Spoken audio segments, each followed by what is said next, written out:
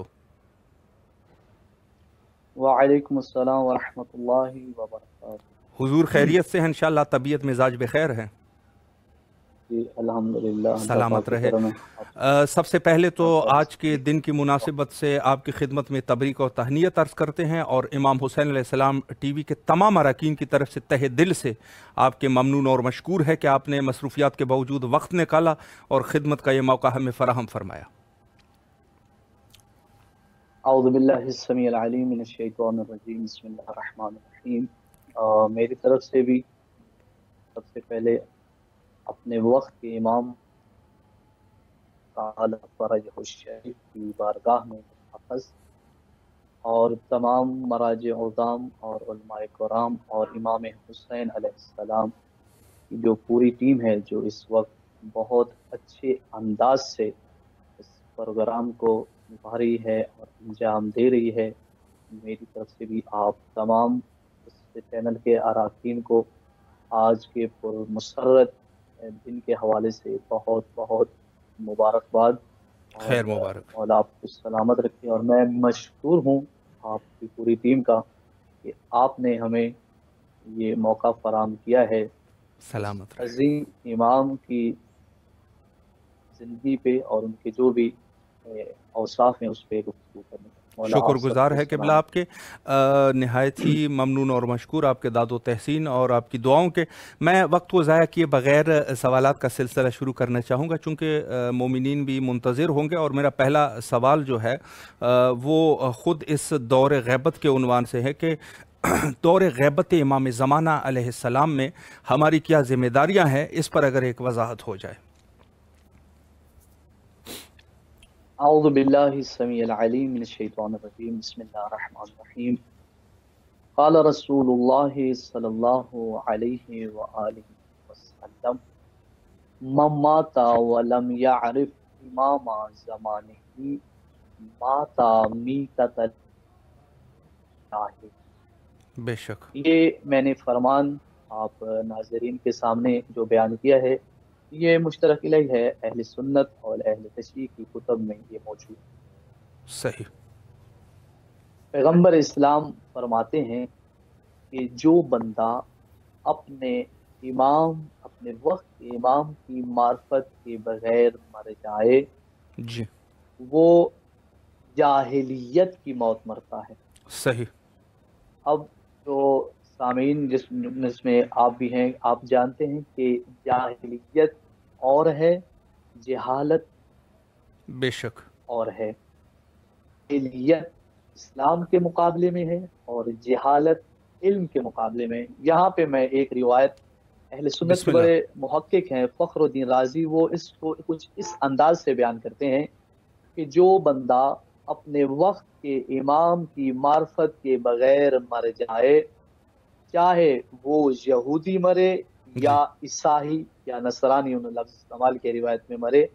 پھر یہاں پہ ایک پیغمبر اسلام کی اس سے مختلف حدیث ہے، پیغمبر اسلام فرماتے ہیں کہ مجھے کوئی پرواہ نہیں ہے کہ جو اپنے وقت کے امام کی معرفت کے بغیر مر جائے، چاہے یہودی ہو کے مرے یا عیسائی ہو کے مرے۔ اللہ اکبر۔ اب میں اس سوال کے بارے میں اس کا جواب دینے سے پہلے 2 سے 3 منٹ کا ایک مقدمہ آپ تمام سامعین و ناظرین کے سامنے پیش کرنا چاہتا ہوں۔ بسم اللہ۔ آپ جانتے ہیں کہ اللہ نے ہر زمانے میں اپنی مخلوق کے لیے کوئی نہ کوئی رہبر، ہادی، رہنما اس کو خلق فرمایا اور اپنے ہر زمانے میں اس کو بھیجا تاکہ اللہ کی مخلوق اس رہبر سے، اس رہنما سے، اس ہادی سے استفادہ کر سکے۔ اور یہاں پہ بھی امام صادق علیہ السلام کی ایک روایت میں آپ کے سامنے رکھنا چاہتا ہوں کہ اگر یہ کائنات، یہ زمین حجت خدا سے خالی ہو جائے، امام فرماتے ہیں کہ لو بقیت الارض بغیر امام لساخت، اگر اللہ اکبر، یہ زمین، یہ جو زمین ہے، یہ جو ارض لفظ استعمال کیا ہے، یہ حجت خدا سے خالی ہو جائے تو یہ زمین اپنے اہل کے ساتھ دنس جائے، اپنے اللہ اہل اکبر، کے ساتھ تباہ و برباد ہو جائے۔ بے شک، اس لیے ہر زمانے میں ایک حجت خدا کا ہونا ضروری ہے۔ بے شک، اور یہاں پہ دو چیزیں اور میں بیان کرنا چاہتا ہوں بسم اللہ، کہ یہ جو کائنات ہے، یہ کائنات محمدی الحدوث بھی ہے اور محمدی البقا بھی ہے۔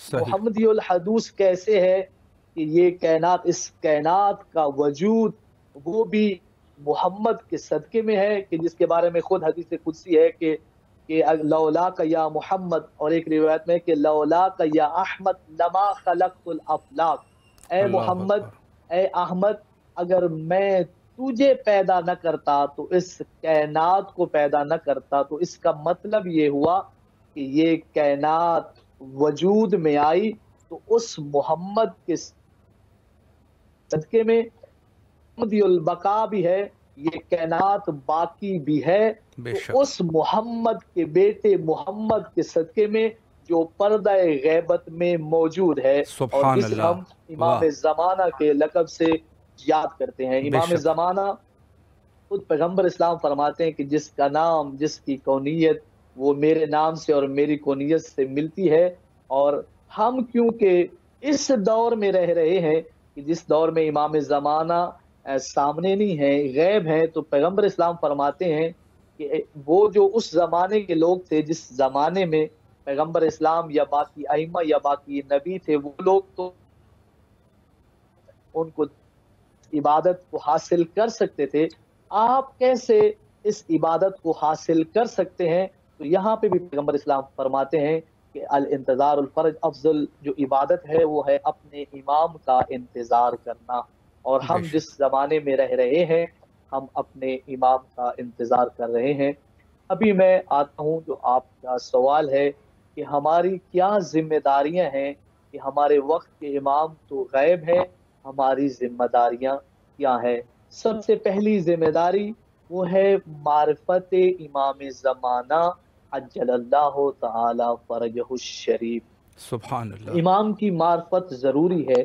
میں پہلے تمہید میں اور مقدمے میں یہ بیان کر چکا ہوں، میں اس بات کو ریپیٹ نہیں کروں گا ٹائم کو دیکھتے ہوئے، جی، لیکن دیکھیے کہ جو بندہ اپنے وقت کے امام کی معرفت کے بغیر مرتا ہے، ایک تو وہ اسلام کے مقابلے میں مرتا ہے، کیونکہ حدیث میں بتا چکا ہوں کہ جاہلیت کی موت مرتا ہے، یعنی اسلام کے مقابلے میں مرتا ہے، بے شک، چاہے وہ یہودی مرے یا عیسائی مرے۔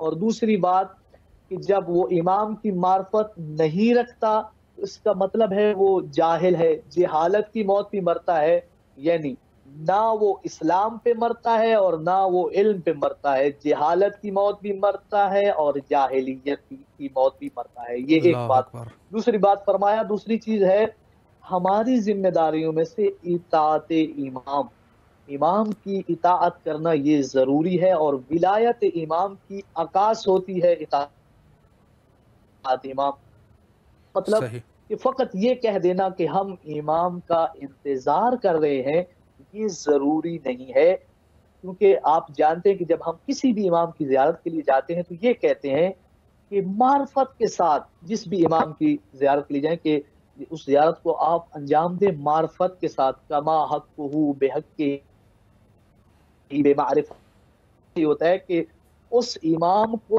واجب الاطاعت امام سمجھ کے اس کی زیارت کی بے شک، بات پہ عمل کرنا۔ صرف امام کا انتظار ضروری نہیں ہے، جو امام زمانہ ہمیں کہتے ہیں اس پہ عمل کیا جائے، اور جس سے منع کرتے ہیں اس سے انسان کو رکنا چاہیے، اجتناب کرنا چاہیے۔ بے تیسری شک، چیز ہے ولایت سے متمسک رہنا، کیونکہ صحیح، ہر عمل کے قبول ہونے کی شرط ہے ولایت آل محمد۔ بے آل شک، محمد کی جو ولایت ہے، جو محبت ہے، وہ شرط ہے کہ اس کو انسان نہ چھوڑے۔ کیونکہ اعمال کی قبولیت کا معیار اور دار و مدار ہے ولایت محمد و آل محمد پہ۔ بے شک بے تیسری شک جو ذمہ داریوں میں سے ہیں، جو ہماری ذمہ داریوں اس میں سے ہے ادعیہ امام۔ جو امام زمانہ نے جن دعاؤں کو پڑھنے کا ہمیں کہا ہے، اس میں سے ایک دعا آپ کے سامنے میں بسم اللہ۔ بیان کرنا چاہتا ہوں۔ ایک دعا ہے دعا غیبت امام زمانہ، یہ مفاتیح الجنان میں بھی موجود ہے، اور یہ دعا خود، اس روایت کا بھی میں ضامن ہوں کہ یہ دعا خود امام زمانہ نے اپنے پہلے نائب، جن کا نام ہے عثمان بن سعید عمری، جی اپنے امام کے جو پہلے نائب ہیں، ان کو یہ دعا امام نے تعلیم بھی فرمائی تھی، باقاعدہ لکھوائی تھی، اور کہا تھا کہ میرے غیبت کے زمانے میں اس دعا کو کبھی ترک نہ کرنا۔ اور وہ دعا، جس سبحان کے اللہ۔ 2 جملے میں صرف پڑھنا چاہتا ہوں، بسم وہ اللہ دعا بسم یہ ہے، اللہ۔ اللہم عرفنی نفسک سبحان اللہ۔ فإنک ان لم تعرفنی نفسک۔ یہ جو دعا ہے، اس دعا کو خود، کیونکہ معصوم نے اپنے نائب اول، جو امام کے غیبت صغرا میں 4 جو نائب تھے، ان میں سے جو نائب اول ہے، ان کو یہ دعا تعلیم فرمائی تھی، اور کہا تھا کہ، اور اس کے علاوہ بھی بہت سی دعائیں، جیسے دعائے ندبہ ہے، اور اس کے علاوہ دعائے عہد ہے، اور بھی بہت سی دعائیں جیسے زیارت آل یاسین ہے، ان کا باقاعدہ معصوم کی طرف سے ان دعاؤں کی اور ان زیارتوں کی تاکید کی گئی ہے بے شک کہ ہم صحیح۔ غیبت امام زمانہ عجل اللہ تعالی فرجہ الشریف میں اپنی ذمہ داریوں کو سمجھتے ہوئے ان دعاؤں کو پڑھیں، ان دعاؤں کی اہمیت کو سمجھیں، اور ترجمے کے ساتھ فقط عربی زبان میں پڑھ لینا کافی نہیں، اس کو سمجھیں کہ بے امام شک زمانہ نے یہ جو دعائیں ان کو تعلیم دی ہے، اس میں مقصد کیا ہے، کیا کہنا چاہتے ہیں امام، اور ہم نے ان دعاؤں کو پڑھنے کے بعد ان سے کیا نتیجہ اخذ کیا ہے۔ بے اور شک۔ چوتھی جو چیز ہے، ہماری جو غیبت کے زمانے میں جو ہماری ذمہ داریوں میں سے چوتھی چیز وہ یہ ہے جی کہ ہم اپنے اصلاح نفس، یہ جو میں چیزیں آپ کے سامنے بیان کر رہا ہوں، اس کو شیخ عباس قمی نے بھی یہ 7-8 ذمہ داریاں بیان کی ہیں، میں ساتھ ساتھ میں کتابوں کے حوالے بھی دے سکتا ہوں۔ جی شیخ عباس قمی نے ان ذمہ داریوں کو لکھا ہے۔ چوتھی چیز ہے کہ اصلاح نفس، اپنے نفس کی اصلاح کرنا۔ آپ صحیح۔ جانتے ہیں کہ جب تک انسان جو بات کرتا ہے اس پہ خود عمل نہ کرے، تو یہ قرآن کہتا ہے کہ اس بات کو کہتے کیوں ہو جس پہ خود عمل نہیں کرتے۔ بے شک ضروری ہے کہ انسان معاشرے میں ایسا کردار اپنائے کہ لوگ کہیں کہ واقعاً یہ امام کا ماننے والا ہے، سبحان واقعاً اللہ۔ یہ امام کا انتظار کرنے والا ہے، واقعاً یہ اصل منتظرین امام میں سے ہے۔ اس کا کردار، اس کی گفتگو، اس کا رہن سہن، اس کا چلنا۔ اور یہ بھی ایک مفہوم روایت ہے کہ شیعہ امام زمانہ یا شیعہ امام صادق علیہ السلام جب بازار سے چل رہا ہو، لوگ دیکھ کے کہیں کہ یہ واقعی امام صادق علیہ السلام کا شیعہ جا رہا سبحان ہے، اللہ اور لوگ سبحان دیکھ اللہ۔ کے کہیں کہ واقعی یہ امام زمانہ عجل اللہ تعالی فرجہ الشریف کا چاہنے والا ہے اور حقیقی انتظار کرنے والا ہے۔ بے اور اس کے شک۔ ساتھ آخری چیز جو اس جواب کے حوالے سے میں آپ کی خدمت بسم میں اللہ۔ عرض کرنا چاہ رہا ہوں، وہ یہ ہے کہ معاشرے کی اصلاح، جی اپنے نفس کی اصلاح کے ساتھ ساتھ معاشرے کی بھی اصلاح کرنا ضروری ہے۔ وہ یہ ہے کہ انسان اپنا ایسا کردار اپنائے کہ آپ کا کردار معاشرے پہ غالب آئے، معاشرہ آپ کے کردار پہ غالب نہ آ سکے۔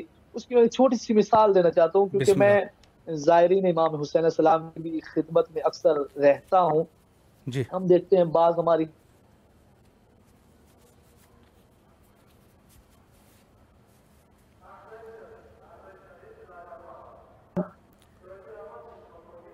جی بسم اللہ، آواز آپ کی آ رہی ہے، بسم اللہ کیجیے۔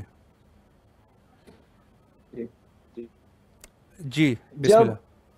وہاں سے زیارت کے لیے آتی ہیں، بڑے عزت و احترام سے باپردہ ہوتی ہیں، چادر کو لیے ہوتی ہیں، جی لیکن معذرت کے ساتھ ہمارے شاید کچھ ناظرین وہاں سے بھی دیکھ رہے ہوں، جی جیسے ہی وہ ایئرپورٹ پہ پہنچتی ہیں تو یہ ساری چیزیں ختم ہو جاتی ہے ان کی. جی بالکل. اور یہ مجھے وہاں کے لوگوں نے بتایا تھا کہ اس چیز کو آپ نے کوٹ کرنا ہے، تو میں آپ کے چینل کے توسل سے اس بات جی کو بھی بالکل. پہنچانا چاہتا ہوں، کیونکہ حق بات کو پہنچانا ضروری ہے، اس میں آپ کو ڈرنا نہیں چاہیے. تو یقیناً. یہ چیزیں ضروری ہیں کہ انسان زیارت کے لیے آئے تو یہاں سے کچھ لے کے جائے، اس میں چینجنگ ہو. جی جب یہاں آئے تو کچھ کمیاں اگر اس میں پہلے باقی تھی اس صحیح. کو ختم ہونا چاہیے، نہ بالکل. کہ جب وہاں سے یہاں آئے تو اور پھر یہاں سے واپس جائے تو پھر وہی سیم چیز. تو یہ نہیں ہونی چاہیے. تو معاشرے کی انسان اصلاح کرے کہ اس کا کردار، اس کی گفتگو، اس کا رہن سہن معاشرے پہ غالب آئے. اس کو دیکھ کے لوگ چلیں، اس کو دیکھ کے لوگ کہیں کہ ہمیں ایسا کردار اپنانا چاہیے کہ جیسے یہ شیعہ امام صادق علیہ السلام اپنا رہا ہے. سبحان اللہ. ہمیں بے شک. گفتگو ایسی کرنی چاہیے جیسے یہ شیعہ امام صادق حقیقی جو انتظار کرنے والا کر رہا ہے. نہ کہ جی کچھ ایسے لوگ بھی کہ انسان اپنی طرف سے تو کہے کہ میں امام کا انتظار کرنے والا ہوں، لیکن جب سامنے سے آ رہا ہو تو لوگ راستہ بھی چھوڑ دیں. تو یقیناً انسان کو اپنا کردار اتنا بلند اور با کردار انسان کو ہونا چاہیے کہ معاشرہ اس پہ غالب نہ ہے. اس کا کردار، اس کی گفتگو، اس کا رہن سہن، جی. اس کا لوگوں کے ساتھ گفتگو کرنا، یہ معاشرے پہ غالب آئے. بے تو یہ شک. آپ کے پہلے سوال کا میں نے جی کچھ قبلہ بہت ہی اپنے ٹوٹے خوبصورت پھوٹے طریقے سے. الفاظ سے جواب دیا ہے. جی قبلہ بہت ہی خوبصورت طریقے سے آپ نے جواب دیا اور نہایت ہی اچھے طریقے سے. عرض کروں آپ کی خدمت میں کہ آپ نے دعا کا تذکرہ بھی فرمایا، اور ظاہر ہے کہ غیبت امام زمان علیہ السلام میں جو دعائیں ہیں آپ نے اشارہ فرمایا. ان میں ان دعاؤں میں سے ایک دعا جو نہایت ہی مہم ہے اس کے بارے میں سوال کرنا چاہوں گا، اور وہ ہے دعائے عہد. تو دعائے عہد کی کیا فضیلت ہے، اس پر بھی اگر ایک گفتگو ہو جائے. جی. دعائے عہد جو ہے یہ ہے امام صادق علیہ السلام کے شاگرد بھی ہیں ابو بصیر. جی ظاہری طور پہ یہ بھی آپ عالم دین ہے، طالب علم ہے، بہتر جانتے کہ ابو بصیر ظاہری طور پہ نبی نہ تھے، لیکن صحیح. وہ کہتے ہیں دل کی آنکھیں ان کی اتنی سبحان اللہ. بلند تھی، اس جی طرح بینا تھی کہ نام ہے ابو بصیر. یہ امام صادق علیہ السلام کے شاگرد بھی ہیں، اور انہوں نے روایت کی ہے امام صادق علیہ السلام سے. سب سے پہلے میں وہ روایت آپ کے سامنے پیش کرنا چاہتا بسم اللہ. ہوں کہ کیا اہمیت ہے، کیا فضیلت ہے.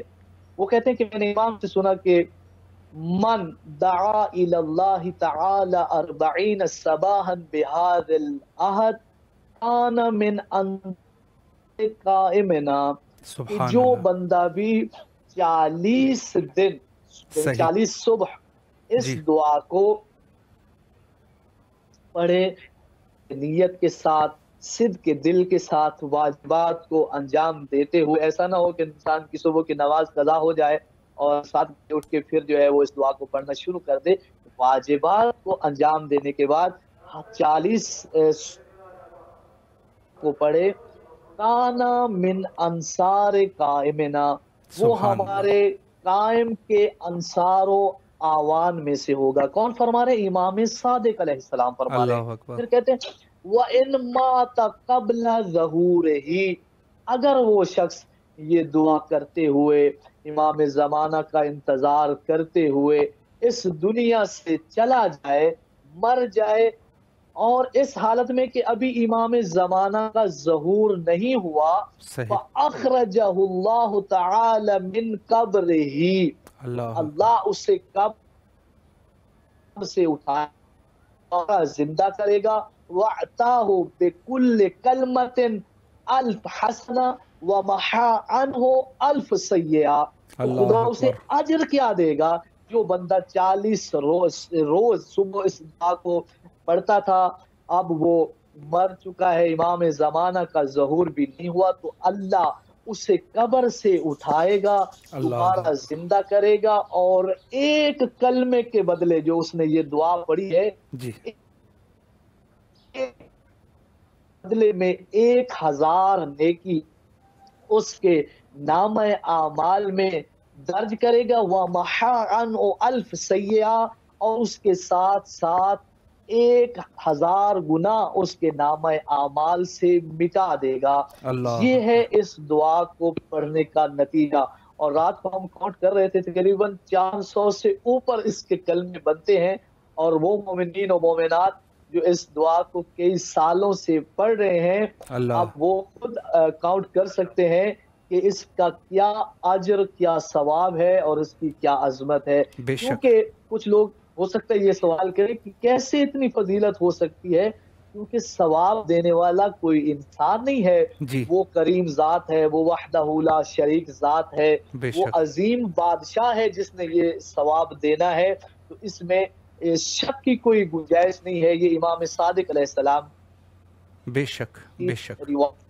یہاں آپ دیکھ سکتے ہیں کہ اس دعا کے دو فائدے ہیں۔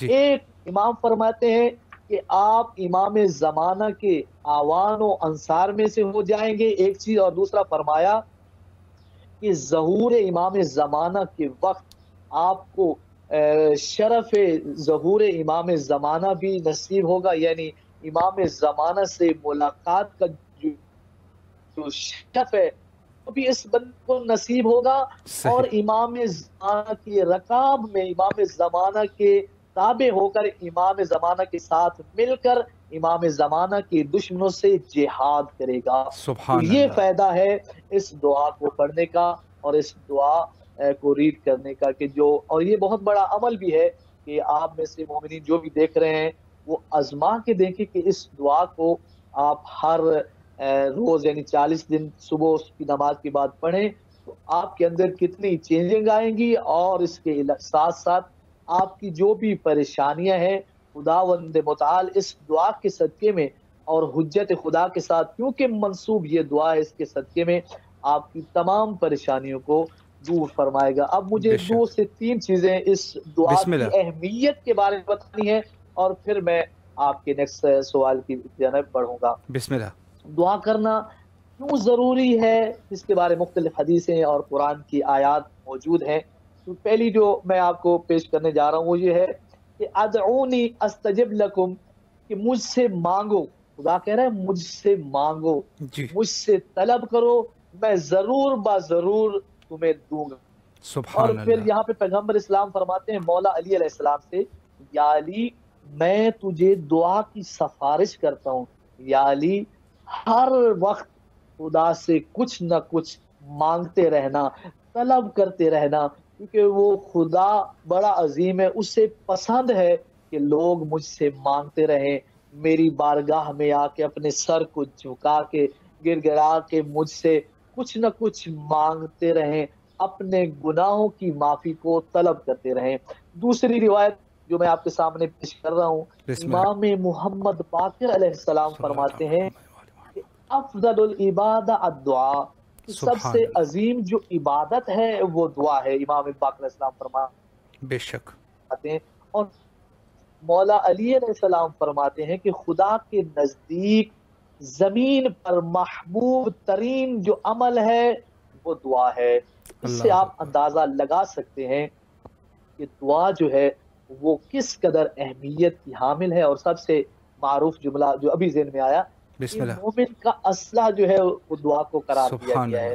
اس لیے انسان اذکار، دعاؤں کو، خاص کر اس زمانے میں اور میں جس میں ہم رہ رہے ہیں، ہمارے لیے ضروری ہے کہ ہم کو ضرور پڑھیں، جو معصوم کی زبان سے نقل ہوئی ہیں یا معصوم کی زبان سے نقل ہو کے جن کے راوی ثقہ ہیں انہوں نے ان دعاؤں کو ہم تک پہنچایا ہے، ضرور ہمیں ان دعاؤں کو پڑھنا چاہیے، اور ترجمے کے ساتھ سمجھ بھی آئے کہ یہ دعا جو ہے ہمیں اس سے نتیجہ کیا اخذ کرنا ہے اور اس دعا کا ہمیں فائدہ کیا ہونا ہے۔ خاص کر دعائے کمیل یا باقی جو دعائیں ہیں، جب ان کو آپ پڑھیں گے نا ترجمے کے ساتھ، تو اس کا معنی اور مفہوم آپ کو سمجھ آئے گا کہ یہ دعا اصل میں ہمیں کہنا کیا چاہتی ہے اور اس سے ہم کیا نتیجہ اخذ کر سکتے ہیں۔ بے شک بے شک بے شک۔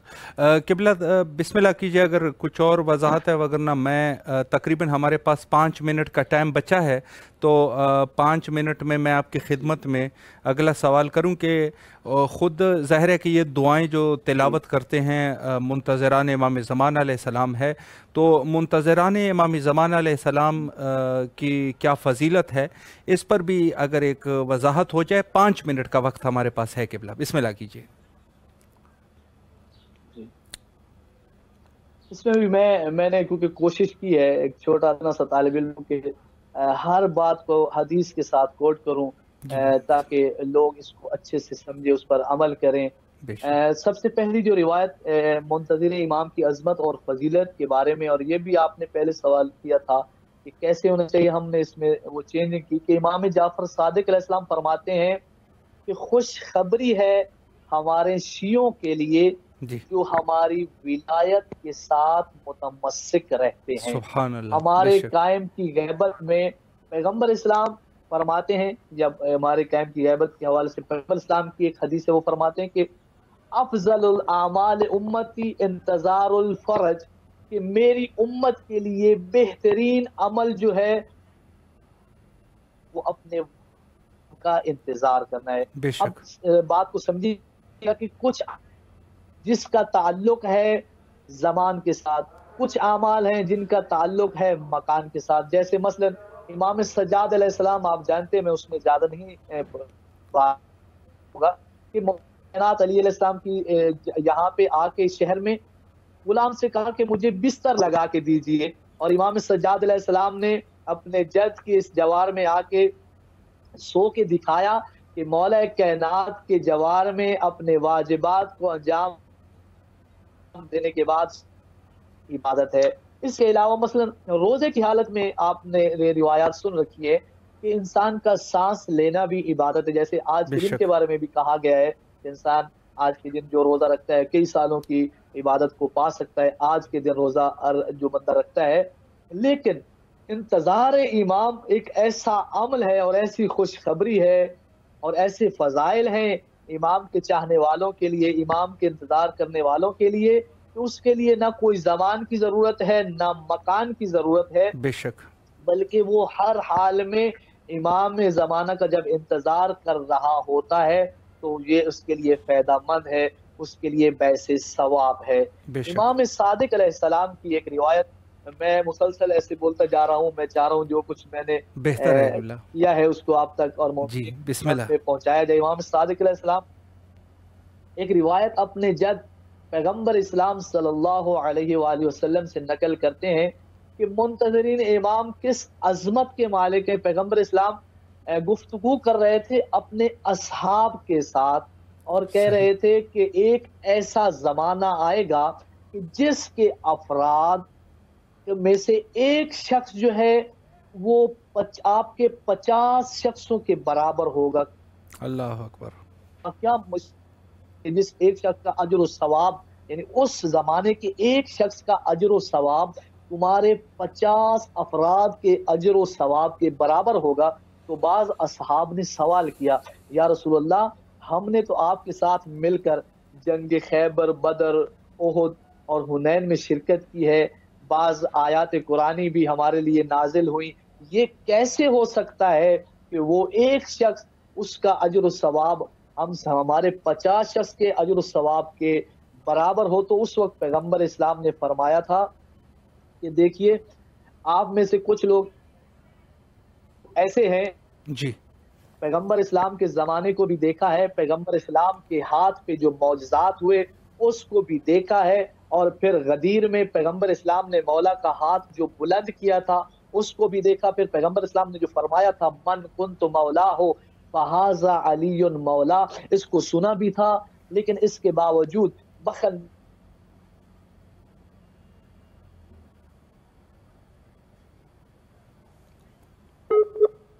آپ میں سے کچھ ایسے ہیں کہ جن کے دلوں میں سے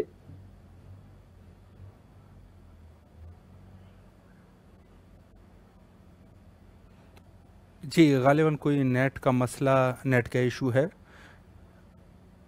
جی نیٹ کا کوئی ایشو ہے۔ انشاءاللہ العزیز پروگرام کا وقت بھی بالکل انتہا پہ پہنچ چکا ہے، اور بہت اچھی گفتگو فرمائی علامہ صاحب نے، اور یہ ایک عظمت ہے کہ جس طریقے سے انہوں نے فرمایا کہ ہر چیز کو ہم حدیث سے بیان کرنے کی کوشش کرتے ہیں، تو یہی سنت بھی ہے۔ اور در حقیقت ہمارے ائمہ اطہار علیہ السلام کی سنت ہے کہ جب بھی ان سے کوئی مسئلہ پوچھا جاتا تھا تو وہ جواب دیتے تھے کہ یہ قال رسول اللہ صلی اللہ علیہ وآلہ۔ تو اس اعتبار سے بھی یہ ایک سنت ہے ائمہ کی۔ اور بات یہ ہے کہ اصل میں معارف اہل بیت کے علاوہ کسی چیز کو سمجھنا یہ ناممکن ہے۔ علوم اہل بیت ہی ہے کہ جو انسان کے دل کو نورانی کرتا ہے اور اس کی ہدایت ہوتی ہے ہر چیز میں، چاہے وہ کس اعتبار سے بھی ہو۔ علوم اہل بیت جو ہے وہی اسی سے ہی رسائی کی جا سکتی ہے، باقی جو علوم ہوتے ہیں وہ ناقص ہوتے ہیں۔ تو یہ عرض کروں آپ کی خدمت میں کہ جہاں تک غیبت امام زمان علیہ السلام کا سوال ہے، اور جہاں ہم انتظار کے اس وقت میں زندگی گزار رہے ہیں کہ یہ انتظار کا وقت ہے، اور خود حضرت امام زمانہ عجل اللہ تعالیٰ فرجہ الشریف کے، تو جہاں منتظرین کی بہت سارے فضائل بیان ہوئے، اور ان فضائلوں میں سے ایک فضیلت یہ ہے کہ اگر کوئی شخص امام زمانہ عجل اللہ تعالیٰ فرجہ الشریف کی انتظار کر رہا ہے، تو وہ شخص ایسے ہے جس نے خود رسول اللہ کے دفاع کے لیے تلوار نکالی ہو، یعنی وہ خود جنگ میں مشغول ہو۔ یعنی جو رسول کے دور میں جو جنگی ہوئی ہے، یقیناً حملہ جو ہے وہ رسول اللہ پہ ہوا کرتا تھا اور دوسرے لوگ دفاع کرتے تھے، تو یہ شخص جو ہے وہ اسی مدافعین میں سے ہے کہ جو رسول کے دفاع کرنے والے، جیسے مثلاً آپ کوئی سی بھی جنگ آپ رکھ لیں، مثلاً آپ خندق کو رکھ لیں اور یا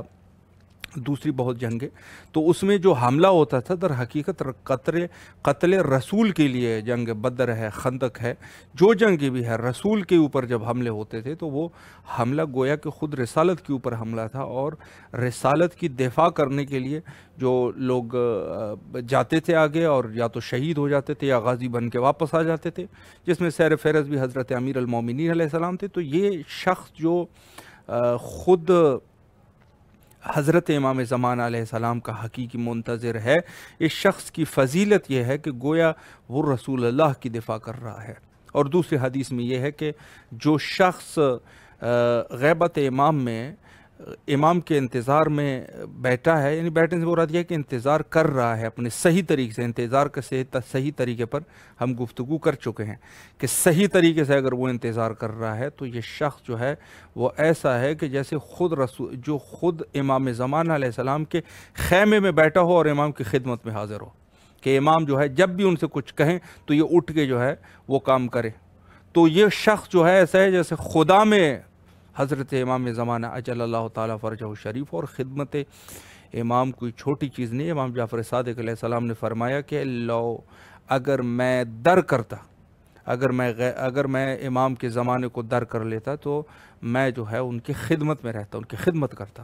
یعنی خود امام جعفر صادق علیہ السلام فرماتے ہیں اگر میں دور ظہور امام کو اجل اللہ تعالیٰ فرجہ الشریف کو در کر لیتا تو میں خدمت پہ رہتا۔ وقت تقریباً ہمارا ختم ہو چکا ہے پروگرام کا۔ حجت خدا کے ظہور کے لیے کثرت سے دعا کیا کیجیے، اور آخر میں ہم بھی وہی دعا کرتے ہیں، اللہم عجل لولیک الفرج۔